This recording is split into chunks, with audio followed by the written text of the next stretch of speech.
Cordiales saludos a cada uno de nuestros amigos y nuestros hermanos que nos están viendo en todos los rincones de este mundo, ¿no? Esperando llegar con los mensajes que tienen que ver con el libro de Revelaciones a cada una de estas personas. Nuevamente nos encontramos con Richard Merelo. Richard, ¿qué tal? ¿Cómo te ha ido esta semana?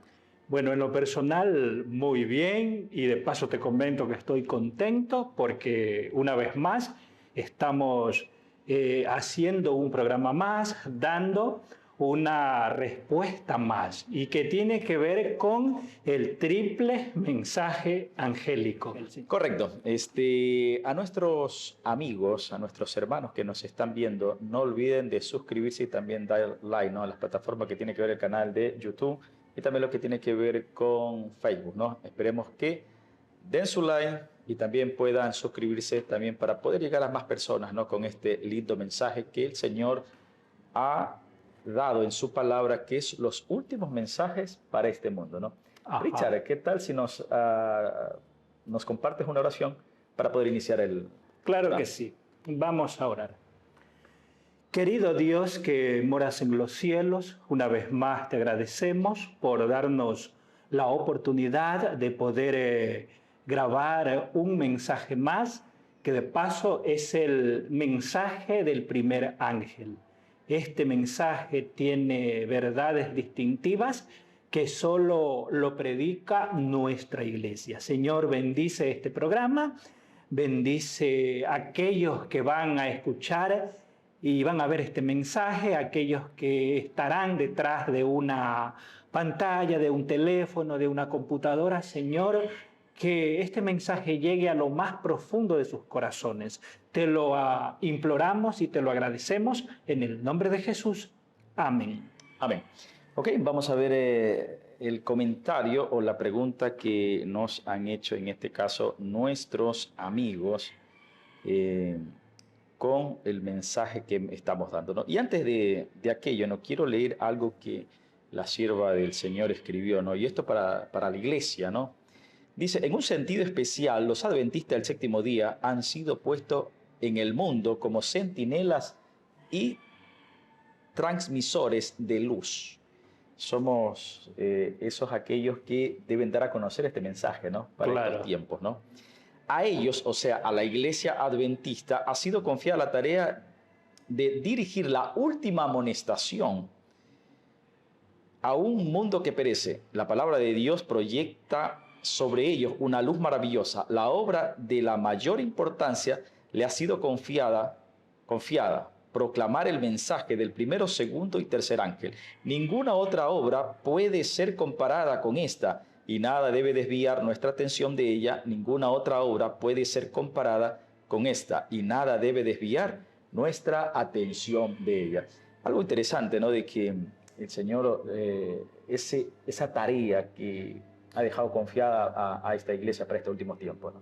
Y es importante porque solo en esta iglesia usted escuchará este mensaje. Si esta iglesia desaparece, y claro, no va a desaparecer porque la sierva del Señor dice que no caerá jamás, pero suponiendo que desaparece, este mensaje también desaparece, porque no hay iglesia en el mundo que dé este mensaje. Este mensaje solo lo da la iglesia adventista del séptimo día, Javier. Ok, muy bien, creo que aclaramos esta parte, ¿no? El gran privilegio, podríamos decirles en términos humanos, ¿no? Que la iglesia adventista tiene.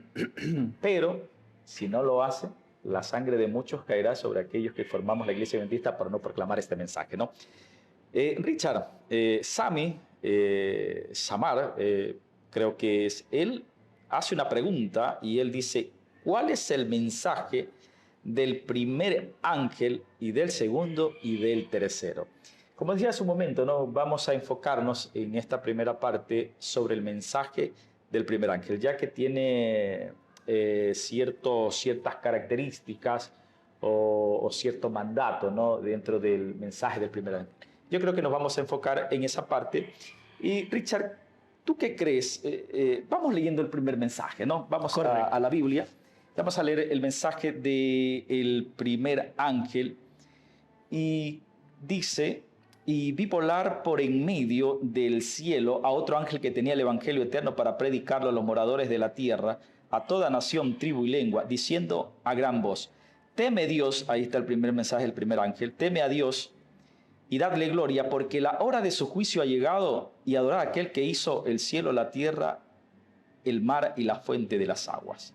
Ok, vamos a ver, Richard, ¿qué nos quiere decir esto que vi volar por en medio del cielo? ¿Qué significa? ¿Será un ángel literal? ¿Qué mismo quiere decir el mensaje?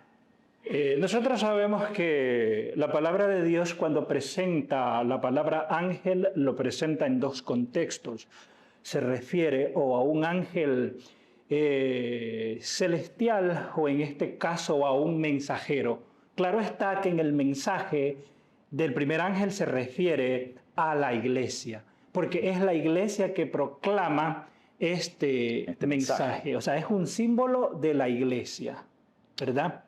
Ok, muy bien. Entonces podríamos decir que ángel es un mensajero. Es un mensajero. En este caso es la iglesia. La iglesia, los que conformamos la iglesia. O sea que nosotros tenemos ese trabajo como ángel, como mensajero, de dar a conocer estas. Correcto. Y es interesante porque la primera parte que citaste dice: vi volar en medio del cielo. ¿Y qué significa el hecho de que este mensaje venga del cielo? Significa que, aunque ya dije que es la iglesia, ¿no?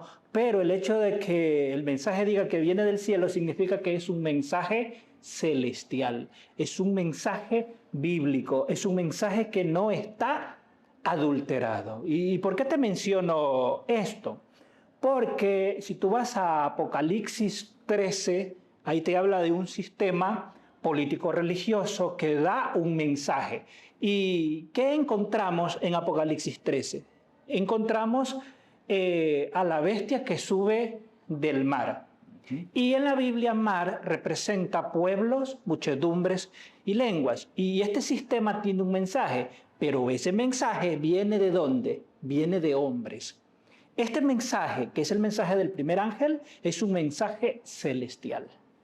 O sea que puede haber un mensaje terrenal de hombre y un mensaje que viene celestial. Claro, ¿no? Este es el celestial, como te dije antes, ¿no? El mensaje que proclama Babilonia es un mensaje que proviene de hombres. Okay, esa es la diferencia. Ok, veamos ahora dentro de este texto, ¿no?, del mensaje del primer ángel que encierra, ¿no?, ¿qué es el evangelio eterno? Ahora, la misma menciona en el versículo 6, dice, tenía el evangelio eterno. En resumen, ¿no?, la etapa del evangelio eterno nos habla que fue diseñado por el Padre y el Hijo desde los siglos de la eternidad.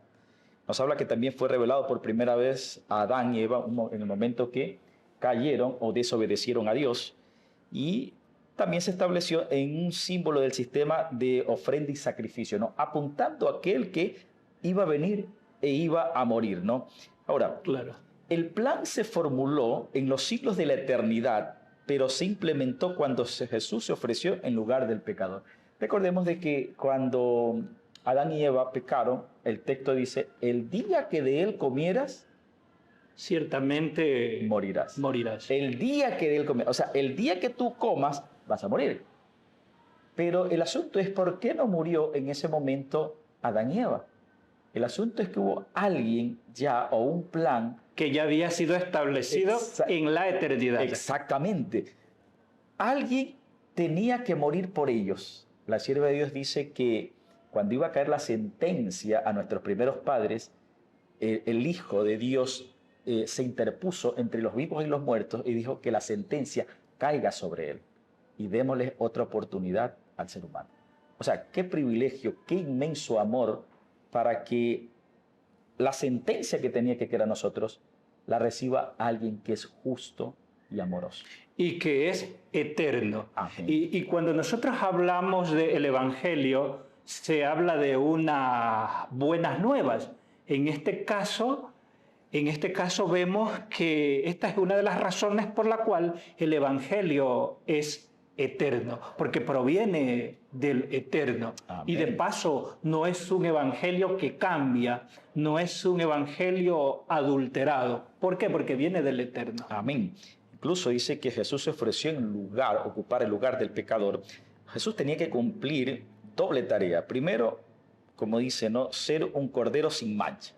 O sea, en esta cosa, vivir una vida sin pecado. Y Él la vivió en esta tierra. Exactamente, ¿no? Sí. La vida que debíamos vivirla nosotros, Él la vivió. Claro. ¿No es cierto? Ajá. Pero también dice que tenía que tomar sobre sí la culpa, sufrir la muerte que nosotros debíamos, en este caso, sufrirla. Yo quiero que me acompañen a un texto que dice en 1 de Pedro 1, 18 al 20, nos menciona aquí: sabiendo que fuiste rescatado de vuestra vana manera de vivir, la cual recibiste de vuestros padres, no con cosa corruptible como oro o plata, sino con la sangre preciosa de Cristo, o sea, con su muerte, como la de un cordero sin mancha y sin contaminación, o sea, su vida perfecta, ya destinado desde antes de la fundación del mundo, ¿no?, pero manifestado en los postreros días. En Romanos 16, 25 al 27 también menciona: al que puede confirmaros, según mi evangelio y la predicación de Jesucristo, según la revelación del misterio que se ha mantenido oculto desde los tiempos eternos. Entonces ahí está la respuesta más clara del por qué se denomina que este ángel da un evangelio eterno. Porque es el evangelio eterno, Ajá. ¿no? Y quiero corroborar con esto, con lo que dice el deseado de toda la gente. Dice: las palabras aún no había venido mi hora, indicaba que todo acto de la vida terrenal de Cristo se realizó en el cumplimiento del plan que había existido desde los días de la eternidad. Ajá. O sea, ya había un plan establecido que Cristo tenía que morir y Cristo tenía que seguir ese plan. Claro es que cuando vino a esta tierra tenía que Dios, el Padre, revelarle todo lo que ya se había planificado. Claro que sí. Ok, vamos avanzando, ¿no?, en estas expresiones de lo que tiene que ver el Evangelio eterno, pero también el texto nos dice que, aparte del Evangelio eterno, nos dice: teme a Dios. ¿No es cierto? ¿Y qué significa eso, temer a Dios? El asunto es que será, Richard, tener miedo. Específicamente no. El texto habla, de hecho el texto griego habla de reverencia. Uh-huh. Habla de reverencia, de respeto, se está refiriendo específicamente a eso. Y si usted profundiza más en el estudio de esta palabra, hay una serie de textos donde nos llevan a la Biblia y usted puede relacionar la palabra temer con un acto específico que menciona la Biblia. Te cito un ejemplo.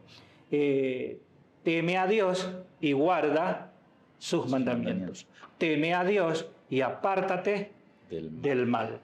Entonces allí vemos una serie de características. O sea que, bueno, y es lógico que el libro de Apocalipsis, el momento que te dice teme a Dios, no te da el significado de Claro. qué es temer a Dios. Hay que buscar el significado. Exactamente. O sea, incluso la Biblia creo que hay que leerla, ¿no?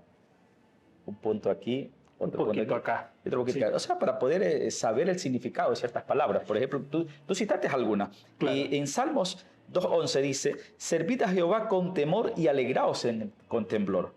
En Levíticos 19:3 dice: cada uno temerá a su padre y a su madre, y mis días de reposo guardaréis, yo Jehová vuestro Dios.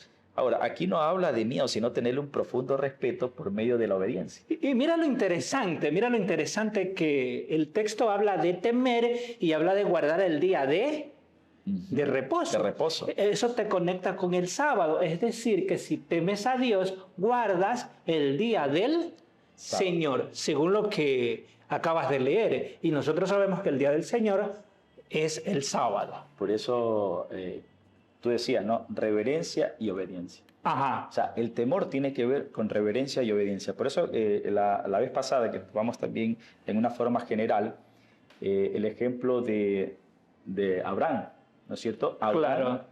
obedeció lo que Dios había dicho. Sal de tu tierra, y cuando le dice ofrece a tu hijo, a tu único, y cuando lo iba a ofrecer le dice: yo sé que tú me obedeces, yo sé que tú confías, ¿no es cierto? Y hay varios textos, por ejemplo, temer a Dios dice que es el principio de la sabiduría. O sea, si no tememos a Dios, entonces no tenemos ni sabiduría. Claro, ¿y qué es la sabiduría? En este caso es tener la capacidad de discernir entre lo bueno y lo malo y a su mismo tiempo y en el mismo tiempo practicarlo. Es decir, practicar lo bueno y me aparto de lo malo, ¿verdad? Así es. Incluso en Jeremías 32:40 dice, y haré con ellos pacto eterno que no me volverá atrás a hacerles bien. Y pondré mi temor en el corazón de ellos para que no se aparten de mí. O sea, el temor no es que brota naturalmente, sino es que Dios lo pone en este caso, ¿no? Lo implanta en el corazón, es decir, pone su temor, que como ya se dijo, es respeto, es reverencia. Es decir, que cuando reverencias a Dios, cuando respetas a Dios, lo menos que piensas es en apartarte del Señor, porque tienes un profundo respeto hacia aquel que te salvó. Amén. Ajá. O sea, ya tenemos dos cosas muy interesantes en este texto, Richard, ¿no? Primero, ¿qué significa ese ángel que va por el cielo que debe proclamar? Es la iglesia en su conjunto que debe proclamar este mensaje, esta última amonestación. Hablamos del Evangelio eterno, un plan diseñado desde la eternidad. Tenemos ahora lo que es el temor de Jehová. Hablamos varios textos, tanto Richard como mi persona, que ya tenemos ese significado, ¿no? Reverencia, obediencia y la confianza en nuestro Dios. Y hay varios textos, ¿no? Claro. Hay otro mandato que dice, dadle gloria a Dios. ¿Qué podríamos decir con ese dadle gloria a Dios? ¿Ya? Porque también el texto nos dice, teme a Dios y dadle gloria. ¿Qué será? ¿Qué es la gloria de Dios? O sea, no tenemos gloria porque en Romanos 13:23 dice, todos pecaron, y estamos destituidos de la gloria de Dios. Es decir, que la gloria es el carácter de Dios reflejado en nuestras vidas. La gloria es guardar los 10 mandamientos. La gloria es brillar, es la luz. Jesús dijo, vosotros sois la luz del mundo. Y cuando nosotros resplandecemos, lo hacemos para honra y gloria de Dios. Cuando hablamos de gloria, viene a mi mente ese texto dicho por Pablo que lo escribe a la iglesia de Corinto, donde le dicen, glorifica a Dios con tu cuerpo. Glorifica a Dios con lo que comes. Bueno, glorificado el Padre porque hago la voluntad de Él. Ajá. No hago mi propia voluntad, ¿no? O sea, si vemos, ¿no?, que el mismo Jesús, el Hijo de Dios, no vino a hacer su propia voluntad, sino la voluntad del Padre, en este caso. Claro. Como decía hace un momento, ¿no?, la gloria tiene que ver también con el carácter. Por ejemplo, en Éxodo 33:18, Moisés solicitó a Dios ver su gloria. Dice, entonces dijo, te ruego que me muestres tu gloria, muéstrame tu carácter, muéstrame todo tu ser. O sea, no se cansó Moisés durante 40 años que estuvo apacentando las ovejas de Jetro. Cuando volvieron con el pueblo para adorar en el monte, subió y le dice, yo necesito conocerte más, yo necesito conocer tu carácter, yo necesito conocer tu amor. Y en el versículo 19, Dios le muestra a Moisés su carácter, le dice, y le respondió, yo haré pasar todo mi bien delante de tu rostro y proclamaré el nombre de Jehová delante de ti. Tendré misericordia de que tendré misericordia y seré clemente con el que seré clemente. Y en el capítulo 34, 5-7 dice, y descendió de la nube y estuvo allí con él, proclamando el nombre de Jehová, y pasando Jehová por delante de él, proclamando Jehová, Jehová, fuerte, misericordioso, piadoso, tardo para la ira, grande en misericordia y verdad, y que guardas misericordia y verdad, y que guardas misericordia a millares, que perdonas la iniquidad, la rebelión y el pecado, de que en ningún modo tendrá por inocente al malvado, que visita la maldad de los padres sobre los hijos hasta la tercera y cuarta generación. ¿Qué es lo que le presenta a Dios? Su carácter, ¿no? Su carácter. Muy bien. Entonces, yo creo que cada día nosotros, mientras más contemplamos a Cristo, más semejantes seremos a Él. Claro, ahí se aplica la ley de la contemplación. De hecho, Pablo lo aplicó. Si miramos a Cristo, si miramos el carácter de Cristo, pues vamos a parecernos más a Él y de esa manera lo estamos glorificando. Incluso termino con esto, cuando Moisés baja del monte, ¿no? Dice que su rostro brilló, la gloria de Dios se contagió. Dice que en el versículo 29, capítulo 34, aconteció cuando descendió Moisés del monte Sinaí con las 2 tablas del testimonio en sus manos. Al descender del monte no sabía que la piel de su rostro resplandecía. después que hubo hablado con Dios. ¿Recuerdas que antes decía que tiene que ver con brillo? Es decir, él estaba tan cerca de Dios o estuvo tan cerca de Dios que brillaba. Entonces, nosotros debemos acercarnos tanto a Dios al punto que debemos brillar. ¿Y cómo se manifiesta ese brillo? Cuando vemos nuestro mundo, cuando vemos la decadencia moral, cuando vemos que los valores están por los suelos y usted es diferente, la gente nota, eso es brillar. Exactamente, y termino con esto nuevamente. Quien mucho se despide, poca ganas tiene de irse. ¿No? Más que todo este tema, ¿no? Claro. De este punto, ¿no? Recordemos de que nuestro carácter es lo único que vamos a llevar al cielo. Claro. O en este caso, el carácter de Cristo. Claro. Porque nuestro carácter es complicado. Claro. Ya. O sea, si nos vamos al cielo con nuestro carácter, dijo alguien, le vamos a ver los peros a los ángeles en el cielo. Claro. Es decir, tiene que ser el carácter de Cristo transformado en nuestras vidas. Ahora, ese carácter se le reflejará a un grupo en los últimos tiempos. A los 144.000. Amén. Claro, creo que la otra vez topamos, ¿no? Sí. Los 144.000 reflejarán el carácter de Cristo. Incluso la sierva de Dios dice que tendrán que llegar a la estatura, a la madurez espiritual, ¿no? del maestro, que el maestro no pecó ni en pensamiento, ni en palabra, ni en acción.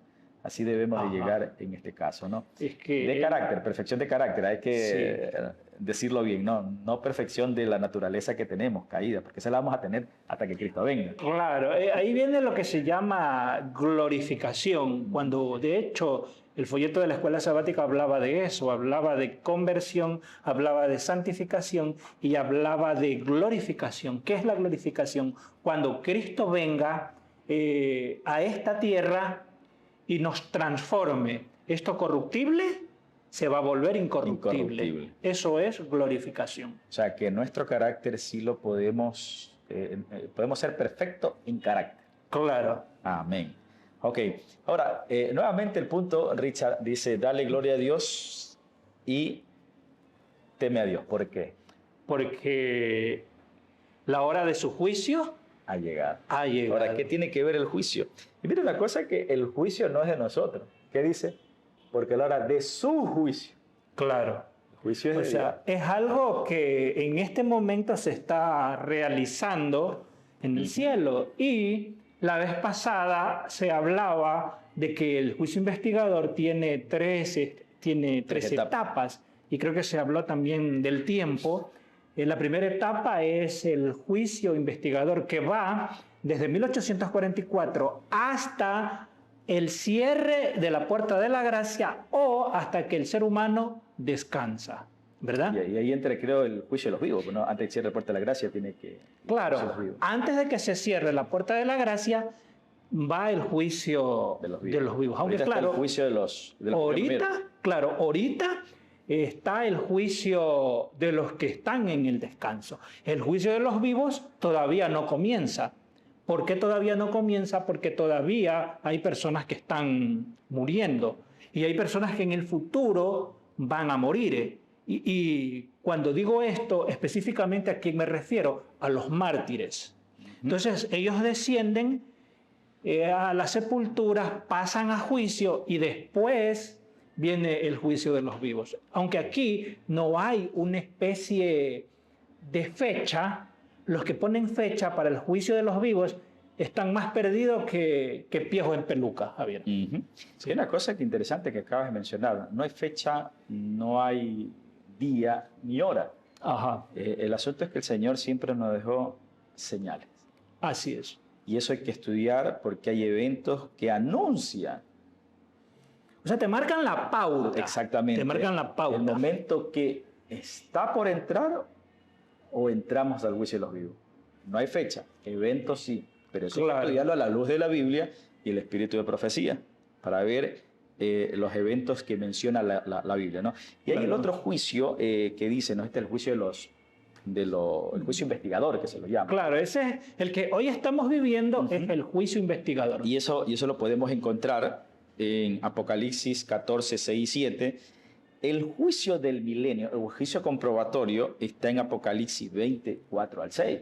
Y ahí, ¿qué es lo que se va a hacer? ¿O qué podemos hacer nosotros ahí? ¿O qué estamos haciendo? Por fe vamos a estar allá, ¿no? Amén. Claro, ese es el ideal. Claro. Ese es el ideal del que acepta a Jesús. Ya, ¿qué vamos a hacer? Pues vamos a ver por qué determinadas personas que nosotros pensábamos que no iban a llegar, llegaron. Y por qué que aquellos que decíamos, bueno, este se va derechito, pero resulta ser que no llegan. Entonces, ¿eso se llama qué cosa? Eso se llama comprobación. Entonces, vamos a comprobar que el juicio de Dios es justo. Vamos a comprobar que Dios no dejó a este por capricho, no, sino que lo dejó a este porque llevaba doble vida. Lo dejó a este porque no aceptó a Jesús. Entonces, y vemos esa realidad.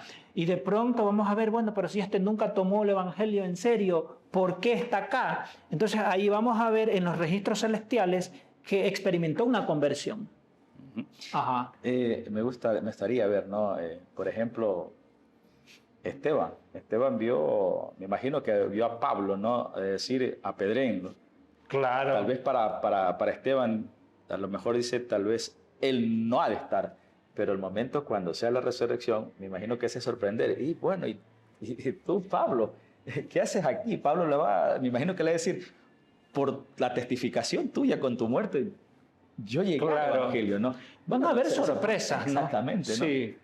Extraordinario, ¿no? Y hay otro juicio que es después del milenio, ¿no? Que está en Apocalipsis 20, del 13 al 15. Y ahora, ¿qué pasa en ese juicio, Richard? ¿Qué podría pasar después del juicio del milenio, ¿no?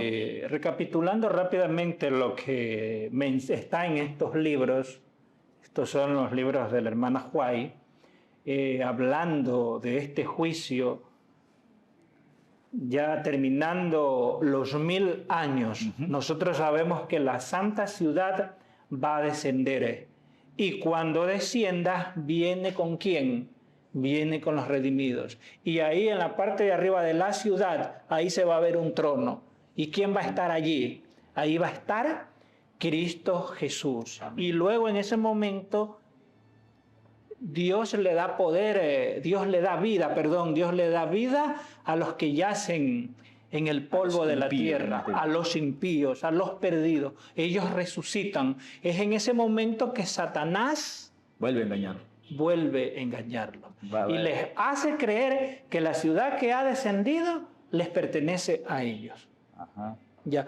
Les hace creer que los malos no son ellos, sino los que están dentro de la ciudad. Entonces ahí va a acontecer algo interesante. Se va a proyectar en la mente de cada impío la oportunidad que tuvo de salvación y que la rechazó. Tal vez allí habrá personas que abandonaron la iglesia. Tal vez allí habrá personas que nunca tomaron el Evangelio en serio. Tal vez allí habrá personas que llevaron doble vida. Tal vez allí habrá personas que de buenas a primeras rechazaron el mensaje y dijeron no, porque es que yo soy ateo, decían muchos. Claro. Entonces van a estar allí. Pero todo eso se les proyecta en la mente de ellos. Y ahí se les explica por qué se pierden. Una cosa interesante, ¿no? Imagínate en ese momento a Agripa. Ajá, aquel que le dijo a Pablo, casi me persuades a ser cristiano. Ahí estará. O sea, tuvo esa oportunidad de aceptar al Señor. Y creo que espero si me equivoco me corrigen, ¿no? Demas estuvo con Pablo. ¿Ya? Dice que Demas lo abandonó por amar las cosas del mundo. Y era compañero de milicia, podríamos decir. Creo que es el nombre de Demas, pero alguien abandonó a Pablo amando al mundo y dejando lo que tiene que ver con el Evangelio. Claro, y sabes que, concluyendo lo que estaba diciendo, después que ellos ven, después que ellos reconocen que están perdidos, sí sabes que los perdidos van a cantar, y ese es el último canto. Eso no lo sabía. Sí. Ellos van a cantar, ¿sabes? ¿Y sabes por qué? Sí. Porque la gloria de Dios les arranca una alabanza de sus labios. Pero ese canto no significa que se arrepintieron. No nace de un corazón sincero, sino que se le arranca, ¿no? Sí, es de la misma gloria de Dios Ujú. que sale ese canto. Y después de eso desciende el fuego. Lo que se decía juicio ejecutivo, ahí comienza la ejecución de los impíos. Ok, recapitulando, ¿no? El juicio tiene 3 etapas, ¿no? El juicio investigador, donde se hace una investigación de todas nuestras acciones, pensamientos, Claro. Motivación, e incluso el tiempo, que muchas veces lo estamos malgastando en lugar de dedicarlos a la obra del Señor. Y se dictamina una sentencia ahí, pero todavía no se la ejecuta. Como tú dices, se dictamina una sentencia y lógicamente que se ejecute después. Después del juicio investigador viene el juicio comprobatorio, donde mencionaste, Claro. se va a comprobar muchas sorpresas. Hablamos de Pablo, ¿no es cierto? Y también de Demas. Claro, por ejemplo, los padres serán llevados por los ángeles a ver los libros para que ellos vean por qué determinados hijos se perdieron. Ajá. Ajá, entonces, y por último, después de los 1000 años, después que haya esa comprobación, porque también vamos a juzgar nosotros, incluso vamos a juzgar lo que ya Dios ha juzgado. Claro. A una comprobación, decir, es justo el Señor haber juzgado.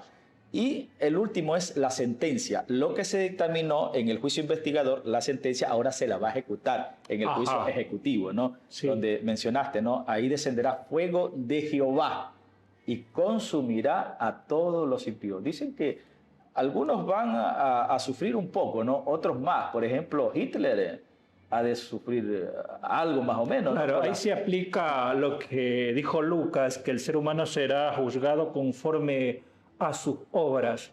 Por ejemplo, el alcohólico que no aceptó a Jesús prende rapidito. Pero Hitler, tú lo mencionaste, hay una lista de maldad inmensa, imagínate cuántas personas perdieron la vida por causa de él. No es que van a sufrir eternamente. No. No, van a sufrir cierto tiempo. Ahora imagínate el instigador del pecado, Satanás. Ese va a demorar más en apagarse. Porque en el Antiguo Testamento dice, no quedará ni raíz ni rama. Se lo dice Malaquías. Exactamente. Raíz, Satanás, y las ramas son los impíos. Esperemos no estar ahí, ¿no? Con la gracia de Dios. Claro. Okay. Imagínate estar haciendo estos programas para quedarnos allá, ¿no? Pues. Dijo Pablo, ¿no? Siendo heraldo, predicando el evangelio, yo me voy a perder. Y puede que eso acontezca con muchas personas, claro. Pero tratemos de que a nosotros no nos pase, a aquellos que están viendo este programa, tampoco. Es por eso que necesitamos acercarnos a nuestro Dios. Amén, amén. Sí. Terminamos con esta parte del mensaje del primer ángel que dice, adora al Creador, ¿no? Adorar a aquel que hizo los cielos y la tierra, ¿no? Hay algo muy interesante, ¿no? Dentro de este texto que es demasiado amplio. Si nosotros nos vamos al Nuevo Testamento, ¿no? Al libro de Génesis, menciona en Génesis, en el capítulo 2, versículo 3, enfatiza 10 veces que fue Dios el que trabajó 6 veces y reposó el 7º día. Por ejemplo, el 7º día terminó Dios, lo está mencionando a Dios. Claro. El 7º día terminó Dios su obra. Esa palabra su se menciona a Dios, su obra, van 2. Obra que Él, o sea, Dios, hizo, la tercera mención, había hecho, y Él, nuevamente, la 4ª vez que se lo menciona, reposó en el 7º día de toda su obra, 5 veces.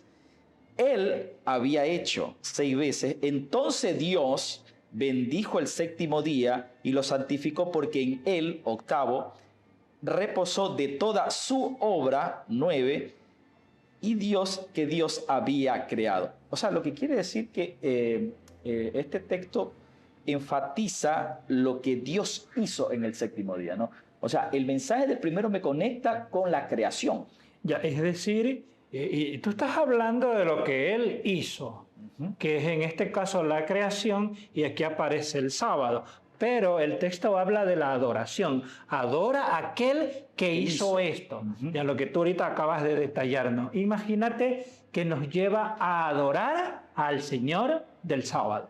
Y ahí nos conecta con las palabras que hace el mensaje del primer ángel, ¿no? Adora al Creador, el que hizo los cielos, la tierra y todo su ornamento. En Éxodo 20:11 menciona, bueno, desde desde más atrás del texto del 8, dice, acuérdate del día de reposo para santificarlo, 6 días trabajarás y harás toda tu obra, mas el séptimo día es reposo para tu Dios, no hagas en él obra alguna, tú, ni tu hijo, ni tu hija, ni tu siervo, ni tu criada, ni tu bestia, ni tu extranjero, que está dentro de tus puertas. Y aquí va a decir el por qué, hay que adorar a Dios, hay que guardar el sábado. Porque en 6 días hizo Jehová los cielos, la tierra, el mar, todas las cosas que hay en él, y reposó el séptimo día. Por tanto, Jehová bendijo y santificó y reposó el día sábado.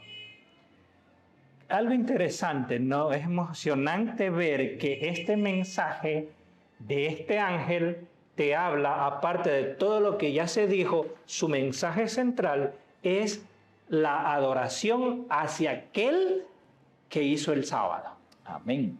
Sí. O sea, y vemos, ¿no? En la creación no había judío, no había griego, no había romano. O sea, claro. No es como ahora dicen, no es que el sábado fue para los judíos. O sea, algo que no registra la Biblia, creo yo. Lo que sí registra la Biblia es que el mensaje del primer ángel nos enseña que debemos adorar al Señor del sábado, aquel que constituyó el sábado. Este mensaje no dice que el sábado fue abolido. Lo que este mensaje confirma es que el sábado sigue vigente. Amén. Yo creo que estamos terminando, Richard, ¿no? Yo creo que este mensaje del primer ángel, espero que aquel amigo que hizo esa pregunta haya quedado claro, ¿no? Sabemos de que somos aquellos ángeles que debemos de llevar este mensaje. El plan de salvación fue expuesto cuando pecaron nuestros primeros padres, pero ya estaba hecho desde los días de la eternidad, antes de la fundación del mundo, ¿no?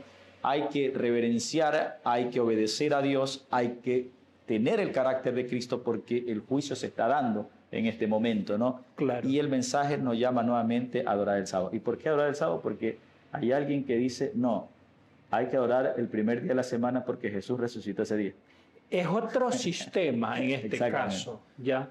Es el sistema papal que reclama adoración en domingo. En domingo, un día ¿ya? Falso. Sí, y eso no enseña la Biblia, ¿no? Exactamente. Lo que la Biblia enseña es, como ya se dijo, este mensaje también, el centro de su mensaje es la observancia del sábado.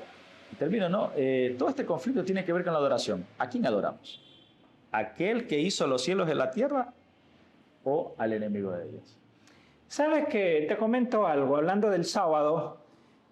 Hace, creo, 2 horas acabo de subir un video sobre el sábado.